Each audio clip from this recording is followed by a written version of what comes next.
Hi, I'm Meg Mehring, and I'm from the University of Nebraska-Lincoln, and I was the proceedings editor for the 19th conference, which was held in Milwaukee, 2004, and it was called Great Visions on a Great Lake, Growth, Creativity, Collaboration, and my co-editor was Pat French. And I also did the proceedings in 2005, and that was our 20th anniversary, roaring into our 20s. And my co-editor was Elna Saxton. And then I picked up from there, and I did the 2006 conference proceedings. Go ahead and say your name. Okay. Oh, sorry. I'm Carol Ann Borchert, and I'm from the University of South Florida. And I did the 2006 conference proceedings, the Mile High Views Surveying the Cereals Vista, which was the Denver conference. And my co-editor for that proceedings was Gary Ives from Texas A&M. And then I was also co-editor the next year for the 2007 conference, Place Your Bets in Kentucky, the Cereals Gamble in Louisville. And my co-editor for that conference proceedings was Betty Pennington. And I'm Allyson Zellner. I work for EBSCO Information Systems, and I was the co-editor of the proceedings last year for the conference in Phoenix. So that was 2008 with Betty Pennington, and I also worked a little bit with Carol Ann. And that was called Taking the Sting Out of Cereals. And then also this year here in Asheville, so the 2009 conference, and we're titled Riding the Rapids Through a Mountain of Change this year. And Lori Terrell is the co-editor this year. And she's from the University of Wyoming. Yes. Talk a bit about your experiences in working with the publisher of the proceedings. Well, we were still working with Hayworth when I was the proceedings editor, and I took a trip to Binghamton, New York, and it was a real ma and pa operation. And that was quite a shock, and it just seemed like a clump of buildings that had aimlessly been put together. One thing I had talked to you about was, now it's 28 centimeters, and I think it was like 24 centimeters in height at the time. And it was a 2-volume. It was the whole 2-volume, I mean a 2-issue of 1 volume, but it was the whole volume.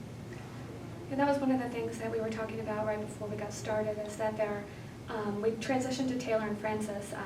The 2008 conference was the first proceedings, I think, that was officially in whole published by Taylor and Francis, or now? Yeah, we were in the 2007. We were still transitioning Hayworth to Taylor and Francis, but I think 2007 may have also been a Taylor and Francis publication. In the 2008, they made some significant changes to the overall look, the aesthetics of the volume. They changed the cover and the size, like you mentioned, and we've also gotten them to combine it into the 1 volume. So I think last year was the first year for that. And working with the two different, you worked with both publishers, right, Carolyn? Yeah, I worked with Hayworth the first year, and that was when it was still also co-published as a monograph. And as of 2007, it was only published as the Cereals Librarian. And the 2007 was still a 2-issue, and it was still the same size as it was when it was under Hayworth.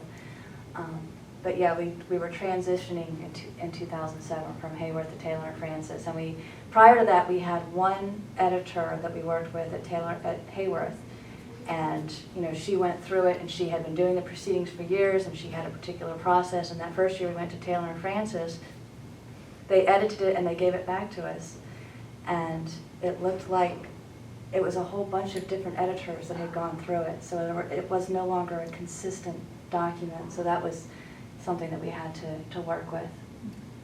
We went to, Betty Pennington and I went up to Philadelphia to visit Taylor and Francis.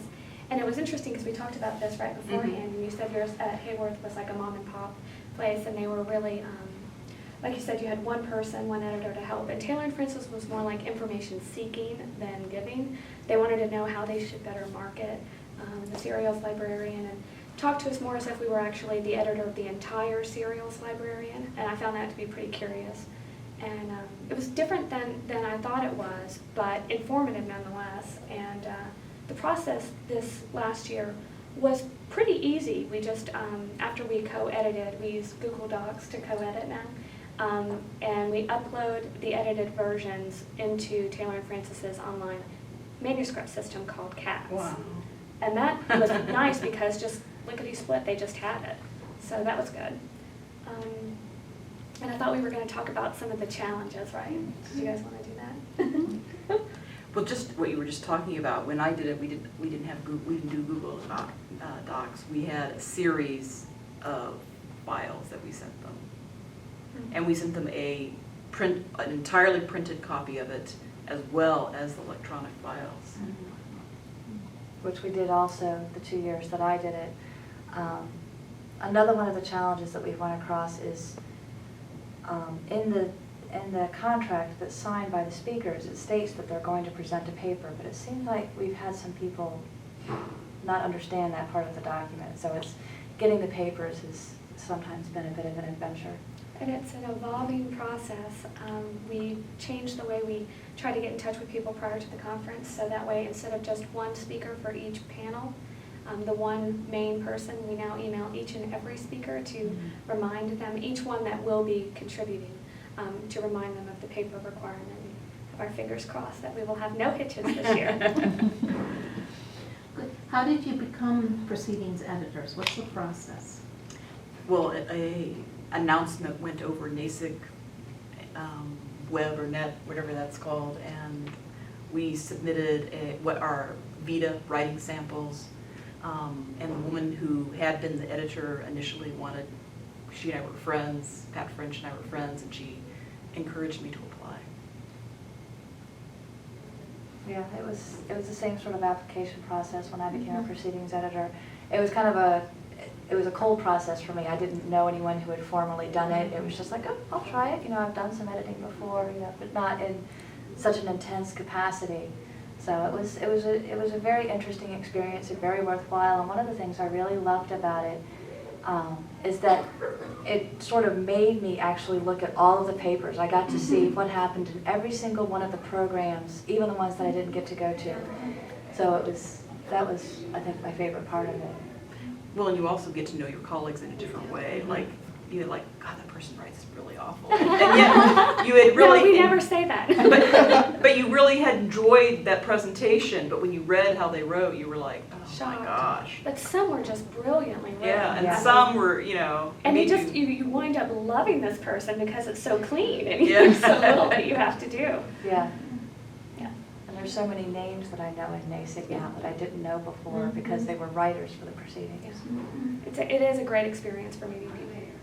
But it is a volunteer process. I mean, you have to get all the recorders for the tactic sessions.